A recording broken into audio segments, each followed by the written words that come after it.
നോമ്പ് തുറപ്പിക്കുന്ന ഒരു മനുഷ്യൻ അള്ളാഹു കൊടുക്കുന്ന പ്രതിഫലം എന്താ? മഹാനായ പ്രവാചകൻ സ്വല്ലല്ലാഹു അലൈഹി വസല്ലമ തങ്ങൾ പറയുന്നു, നോമ്പ് മുറിപ്പിക്കുന്ന ഒരു മനുഷ്യൻ മൻ ഫത്തറ ഫീഹി സ്വായിമൻ ഖാന മഗ്ഫിറത്തു ദുനൂബ്. നബി സ്വല്ലല്ലാഹു അലൈഹി വസല്ലമ തങ്ങൾ പറയുന്നു, ഏതെങ്കിലും ഒരു മനുഷ്യൻ ഒരാളെ നോമ്പ് തുറപ്പിച്ചു, ആ നോമ്പ് തുറപ്പിക്കുന്നവൻ അള്ളാഹു സുബ്ഹാനഹു വ തആല കൊടുക്കുന്ന പ്രതിഫലം അവന് പാപമോചനമുണ്ട്.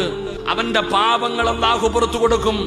അതുമാത്രമല്ല, നബിതങ്ങൾ പറയുന്നു, നരകത്തിൽ നിന്ന് അവനെ രക്ഷപ്പെടുത്തും ഒരാളെ നോമ്പ് തുറപ്പിച്ചാൽ. അപ്പൊ പ്രവാചകൻ സ്വല്ലല്ലാഹു അലൈഹി വസല്ലമ തങ്ങൾ ഇത് സഹാബത്തിനോട് പറയുമ്പോ സഹാബത്ത് ചോദിച്ചു, നബിയെ, ഞങ്ങളൊക്കെ പാവപ്പെട്ടവരല്ലേ, ഞങ്ങൾ ഫക്കീറന്മാരല്ലേ, ഞങ്ങൾ എങ്ങനെയാണ് നോമ്പ് തുറപ്പിക്കുക? അപ്പൊ പ്രവാചകൻ സ്വല്ലല്ലാഹു അലൈഹി വസല്ലമ തങ്ങൾ പറഞ്ഞു, ഒരു കാരയ്ക്ക കൊണ്ടാണെങ്കിലും പച്ചവെള്ളം കൊണ്ടാണെങ്കിലും നീ നോമ്പ് തുറപ്പിക്കുക. നീ ലക്ഷങ്ങൾ കൊടുക്കാൻ പറഞ്ഞില്ല. നിനക്ക് നിന്റെ കയ്യിൽ, നീ പള്ളിയിലേക്ക് പോകുമ്പോ കാരയ്ക്ക നിന്റെ കയ്യിലുണ്ട്. അപ്പോഴാണ് പള്ളിയിൽ നിന്റെ അടുക്കൽ ഒരു മനുഷ്യൻ നോമ്പ് തുറക്കാനിരിക്കുന്നത്. നീ കൊണ്ടുവന്ന